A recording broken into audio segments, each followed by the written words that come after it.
So when you start to log into your event, all you have to do once you have filled out your first name, last name, email address, and chosen your language is to select your role. So I'm going to log in as a producer role to show you all the functionalities that are actually possible and accessible on Presentation Manager XD. So all you have to do is click the button once you have gotten into here. And the very first thing that pops up onto your screen is this control panel. And I can't stress enough how important it is to address this control panel before you address anything else on the platform. Just so that all of these tools that you have down here on the control bar across the bottom of your screen become active, you actually have to be connected either through a dial-in or using the webcam or a PC mic kind of option here through the control panel, just so that everything becomes activated. So you can dial in, and if that's the way you're going to present, I would practice by dialing in and actually speaking with my team here in Presentation Manager by using these numbers. On the phone, our system will ask for the Webcast ID number, and you just type that in through your telephone keyboard pad and your passcode. So once you put those in, followed by the pound sign, then you would be connected to the platform, and everything down here would be activated. And that's very important because I can tell you for sure that the screen share tool will not work unless you are connected in some way, shape, or form through this control panel. If you want to use webcam, then it's just a matter of choosing webcam.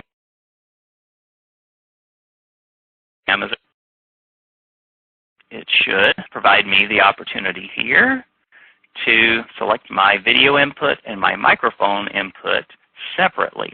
So a lot of times what I will do is I will actually select my webcam separately than my microphone. And I have a high quality USB microphone that I use, but this is what I'm going to use to actually connect with the audience. So right now, I would select my webcam. This will spin around again and actually turn on my webcam, which is a little bit off kilter there. That looks a little bit better. I don't know how that slid around there, but this will spin around for a couple of seconds here, and then once you see your image in here, then you're ready, and this is what the audience will see in the media player. So you can select your video input separately than your audio input using the webcam option, which allows you to do a PC mic option. So most of the time what I will do in a webcast is I will select my webcam as my video input, and I will click down here and I will select my high-quality USB mic, which provides a much clearer and high-quality audio feed to the audience. That way, I'm providing the best quality experience to my audience. Just for demonstration purposes, I'm just going to choose the microphone that's in my webcam right here. But that's still a PC mic of sorts. So just to use the PC mic option, if you don't want to be seen but you want to connect using a PC mic, then all you would have to do is just select None from the camera option down here, and that will mute the actual camera but leave the microphone option over here available to you. Now, if you use the camera, you will notice that you'll get a camera mute button and a microphone mute button right here. These two buttons right here are local mutes. We don't actually recommend that you use those, although they are there for your accessibility if you choose to use them. You just want to get a consistent method to use, because what will happen is, as you can see, there are 3 links on the bottom of the control panel. So you have your connection info, which is how you can connect to the platform. And now that I'm connected, all my tools should work. Then I have a presenters list where I will see everyone who's actually connected to the platform as a presenter. It will show me how I'm connected. So basically, even though I'm using the webcam, the PC mic option, it will show that I'm connected via webcam because that's what I clicked on in the actual connection info side of this connection panel. And then this is where we actually would prefer that you mute from. This mutes at the platform level rather than at the local level. A lot of times when something fails or something happens on an event, what will happen is someone will actually be on the connection info, they will mute themselves there, and then actually mute themselves twice by clicking on that little speaker icon right there, and that will mute them twice, and they will unmute right here thinking that they're now live with the audience and start speaking and not realize that they have actually muted themselves over here as well. This will turn red, by the way, if you mute locally, so just know that that's right there and meant to be right in your face, kind of with the red coloring there, just so that you know that that's activated. So we would prefer that everyone just follow one method. So I would prefer that you can mute. Different people come up with different plans, so it's kind of up to you on how you want to run this. But our recommendation is to mute at the platform level and just unmute yourself from there. A producer or someone that's kind of serving as kind of the team leader for the webcast could also perform this function. If you have different presenters on here, if you don't want them to have to deal with that and you have one person that's kind of in charge of the webcast, then you're kind of talking sequentially in order, so presenter 1 speaks, then presenter 2 speaks. You can mute everybody except for that one person, and then map this out as you're looking at the storyboard organizer, and then when the second speaker is getting ready to speak, you might want to unmute them maybe one slide or one element up here in the storyboard before they actually begin to speak, so that they would know that they're going to be unmuted at a certain point within the webcast. So that is what you can do with that. And then you also have the ability to actually disconnect people from the event itself and hang up on them. I'm not actually going to hang up on myself here, but this is that functionality. So if a fire alarm goes off in the building somewhere and you have a presenter that's presenting remote and the dog starts barking in the background, you have the ability to hang up on that person, and then they would have to refresh their screen, log back in, and go through the login process and reconnect through the control panel to rejoin your event. So just be careful with that and know that people should not hang up on each other unless they're just really bad practical jokers, I guess. So just know that that feature is there. This little checkbox up here, display name and video image, I like this feature a lot, especially when you have presenters using mixed media. So if some people are dialing in and not going to be seen, then what you will see is this bullhorn icon. But when they start speaking, you really don't know who's speaking in the moment, especially if you have an audience who doesn't recognize the voices of the other people. So on the presenters list, if you check this box, however they logged in, like I logged in as Sam at ON24, it will display.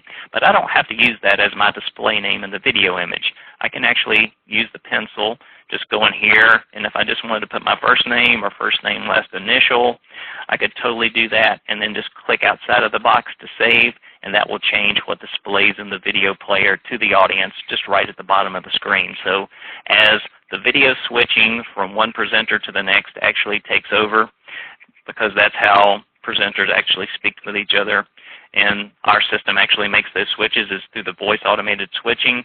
When one switches to the other, then the name would be labeled under there no matter how they're connected. So of course, if you're on webcam, the visual of the face, of course, would give you an indication of who's speaking, but you can also actually put their name underneath there, and so that will show up for every presenter, and you can click on the pencil for each of the presenters, and everybody who's connected will populate this field. So just know that that's there as well.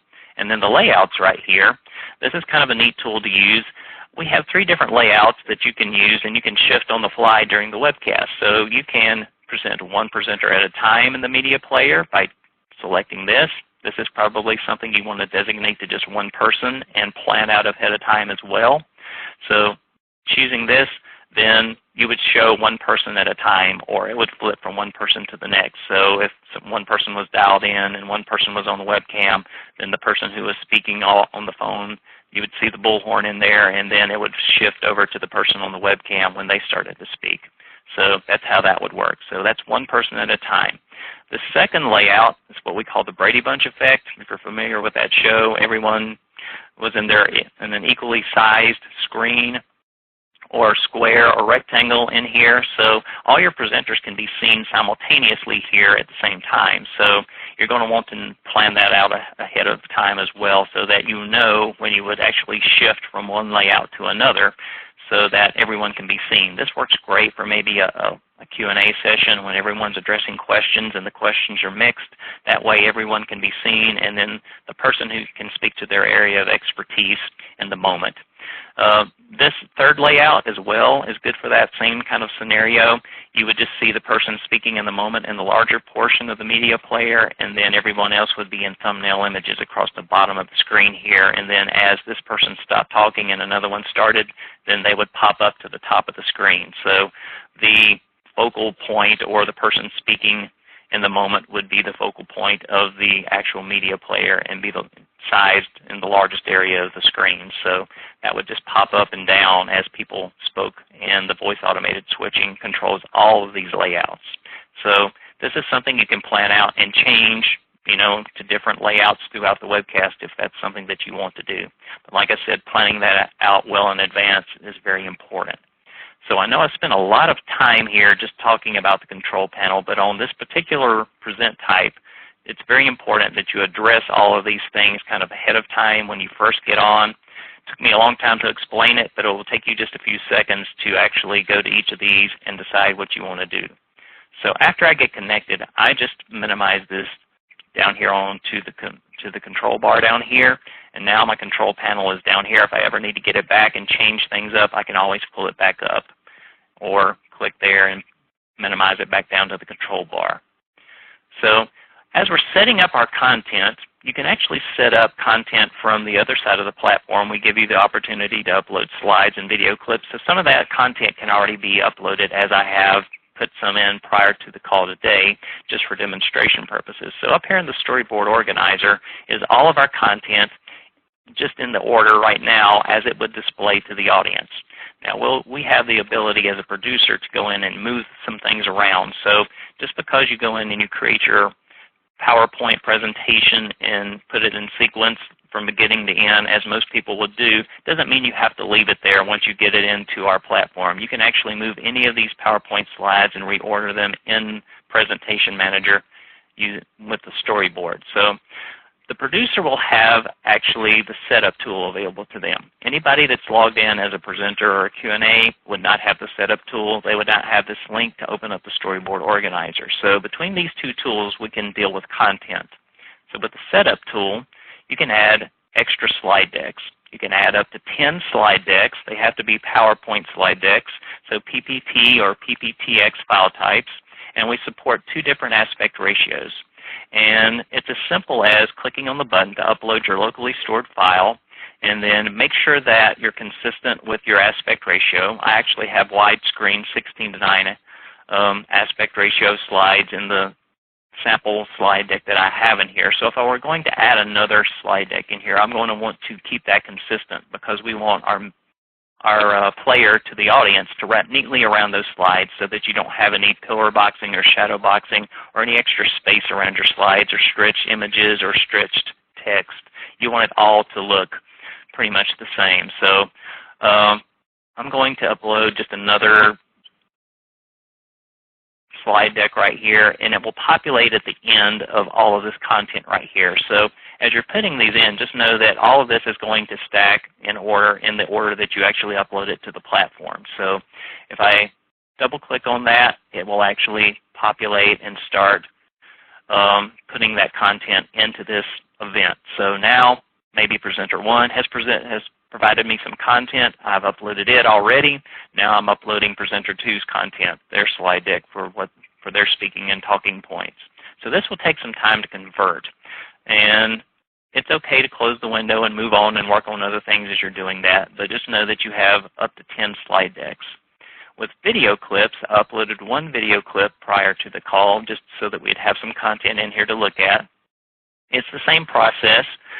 You can just click on the button, go to the locally stored file, and then choose a sample video clip. And I put 1 in here already, so I'm not going to add another one, but you would just click on it, open it up, and it would upload, and they would stack on top of each other here so that you can see all of your video clips here.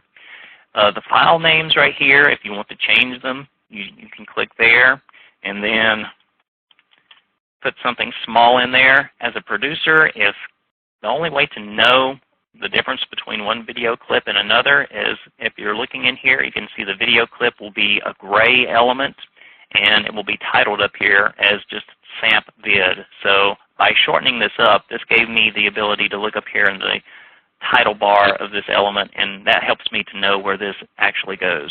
Another kind of trick that we promote and talk about using is just putting in some place holders in your PowerPoint slide decks. So maybe you introduce the video with a PowerPoint slide first, and that helps the producer know how to drag and drop and where to drag and drop those video clips in. So just having a slide right before the video plays that introduces it, just so that you know that a video is coming up, that will help you also throughout the course of the live webcast, because that way you'll know that a video is getting ready to play, and it's a little bit different management piece in here. So that's in there as well. So just know that your video clips need to be MP4 or flash video in file type, and we recommend you get your data rate, or what we call bit rate, down lower than 1 megabit per second or less. That's for the audience side, just so that none of the videos buffer on the audience side as you're playing them out to them. You don't know what you're dealing with as far as their connectivity and what kind of network your audience may be viewing your presentation on, so that's to help that out. We do have something called adaptive bit rate that will help change and fluctuate with that so that things run and play smoothly to the audience as well, but this is one of the other things that you have some control over. And when you upload your file, you'll see the data rate or that bit rate right here that will tell you if you're below the 1 megabit or not. So this one's 466, so we're good. You have the ability to mute the audio on the video if you want to, just by unchecking that box. In most cases, you probably will use the audio that's associated with a video clip, because if you've gone to the trouble to make a high-quality video clip, then you're probably going to want to keep the audio with it. But if you just want these speakers to speak over the visuals, then you can uncheck that box, and then when that video plays, the audio won't play, and you'll need your speakers, of course, to present and speak to the content that the audience would be seeing as they're viewing the video. So that's there as well. And then you have the ability to download or delete out a video clip if you need to. You can add poll questions from the setup tool. So if you go over to the polls tab, I added in a couple of questions ahead of time in a couple of different formats. To add a poll question, if you're dealing with an event that doesn't have any poll questions in it, then it's as simple as just clicking on the button, adding in your question here, choosing the format that you want your question. You have the 4 choices of multiple choice, single answer, multiple choice, multiple answer, single answer, or free text. I have a couple of different examples up here for you, but with the multiple choice questions, you will always get, if I go down here with the poll question, you will get an orange poll result with the multiple choice format. So you can see that I have one that has a poll result element with it, and that would be this first question right here. And what is your favorite flavor of ice cream? Basically, I just put that in there. I made it a multiple choice question. Our best practice is to push this to the slide window rather than a pop-up window, simply because people may have pop-up blockers on their side. You may get a lot of questions in the Q&A that has nothing to do with your content. That's a management piece where you would have to send something out and say you need to, unblock the pop-ups so that you can see the questions. If you push this to the slide view window, it would show exactly in the same window where they're viewing the slides or your PowerPoint presentation, so they can view that, and you just bypass that possibility altogether just by choosing slide window. I put in 4 different choices in here. If I want to exclude anything from sharing the live results, I can do that. And then up here in the storyboard, I'll show you in just a second how to hide any of that if you don't want to take the time to actually go over the poll results. So this would be a multiple choice single answer format. The other question I put in here was just what topics would you like to see discussed in upcoming webinars. I did that as a free text. I set that up as a pop-up window. If you choose a pop-up window, you can choose how long it will display to the audience, 30 seconds, 1 minute, or 2 minutes.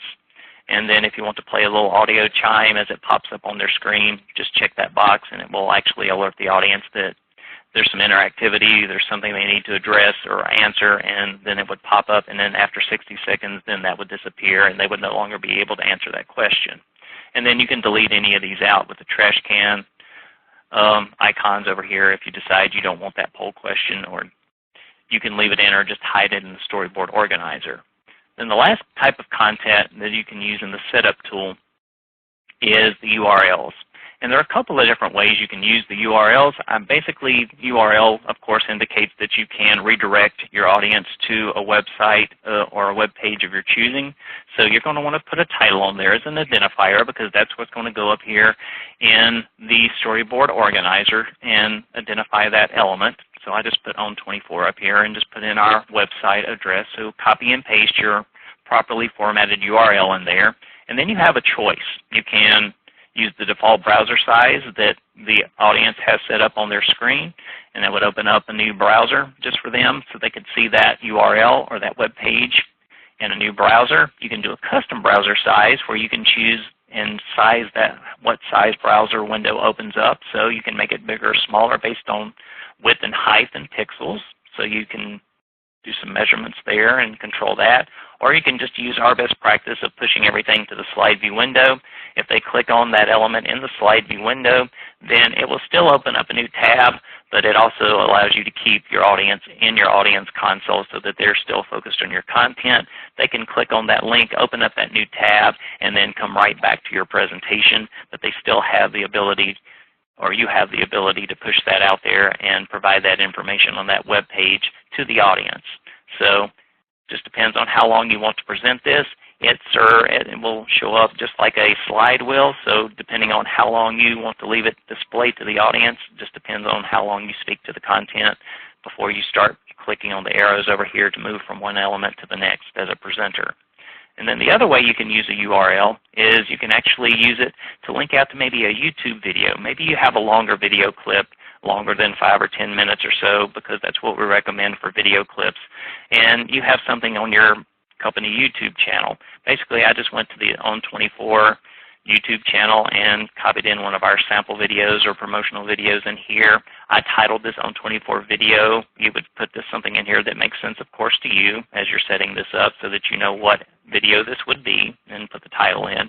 But then I just copied and pasted the share link right out of YouTube, and I pushed that to the slide view window, and that's what you're going to want to do, is push it to the slide view window rather than open up another browser window in most cases. Just let it play.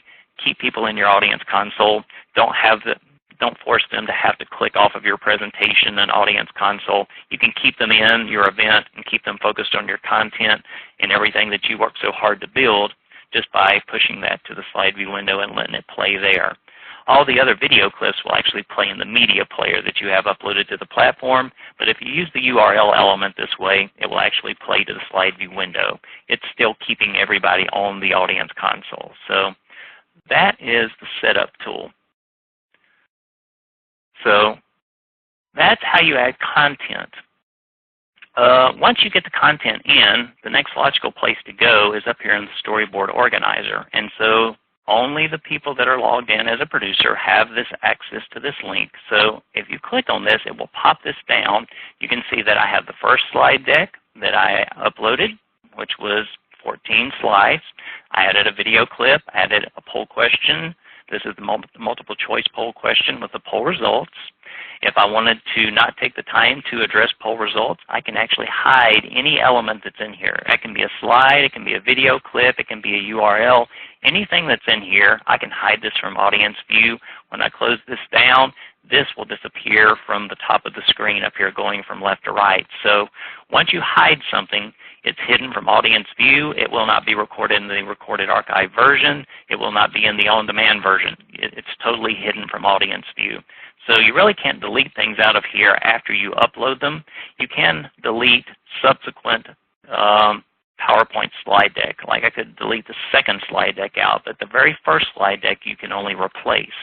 So it's very important that you know about the hidden feature, and then if you change your mind and you want to show that, you just go back up here and click show, and that would allow the audience to see that again. So I can drag and drop any of these things in the place that I want.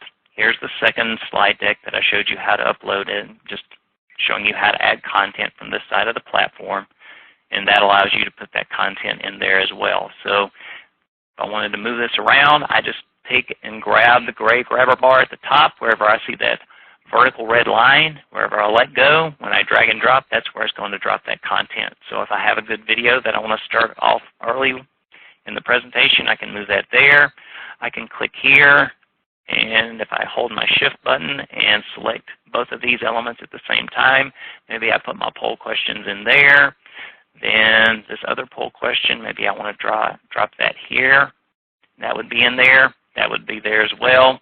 I'm going to put this link, that hyperlink out to my content right before my thank you for attending slide, maybe next to the end. I can drag and drop any of these slides and intermingle them if I wanted to. And then this video here that links out to YouTube, I'll just drag and drop that right there. And maybe that's something that we want to end up with to make our point there. So this is how you just sequence the content. It's just dragging and dropping, looking for the vertical red line, and everything saves automatically.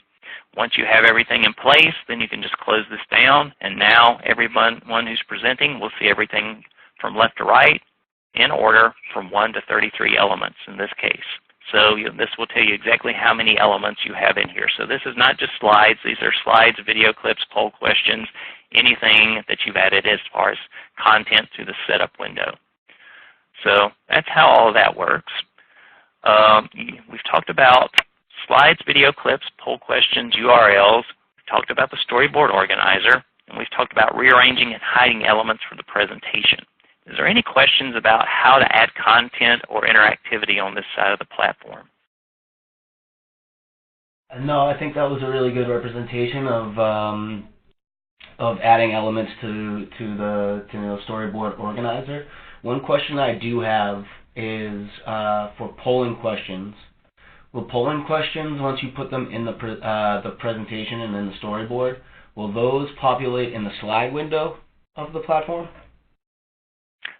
In the poll questions, when you set them up, you can, if you click on the polls tab, they will actually populate in the slide view window. So if you look here, you do have a display option. So you have the display versus pop-up window or slide window.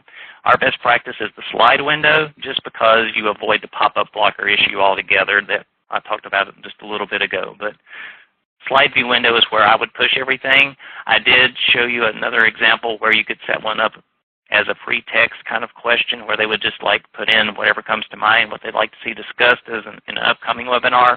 I set that up as a pop-up window rather than the slide window so you could compare and contrast the setups, but then you just choose the duration. So that will show up in a pop-up window on their screen and pop up on top of their audience console. So it kind of depends on what you want to do and what your goals are.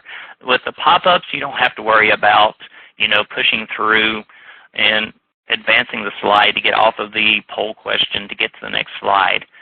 It will just pop up and the slides will stay right where they are. This will just be, just treat these like they're slides, and as you're going across, you'll know that you're pushing to a poll question because when you're going from slide 7 to element number 8, you know element number 8 is going to be a poll question, and then maybe you want to discuss the results of that poll question with your audience. So that's the way this is set up right now. So it's kind of up to you on how you want to set these up. But like I said, our best practice is to avoid that pop-up blocker issue and push everything to the slide view window and just treat it like it's a slide and then advance using the arrows here on the live view window. Okay, great, thank you. And another question, if you delete a poll question from this window, will it automatically be removed from the storyboard organizer? So if I wanted to get rid of one, let's see, where did I put that second poll question? Right here. So if you delete that from there, then it's gone. Great. It actually takes that out, and you can delete those from right there within the polls tab, just using the trash can icon. And then if you want to add it back, then you're going to have to reset everything up again, of course, if you delete it. Now, if you're not sure if you want to use it or not, my best recommendation is to take like that poll question I had here and just go up here and hide it and leave it hidden. And then if you decide that I really want to use that, then all you have to do is go back and click Show in the Storyboard Organizer as a producer, and you get it back. And you don't have to go through, the workflow of producing the question again, producing the answers again, and clicking on all the setup. Great, thank you. All right. Let me go ahead.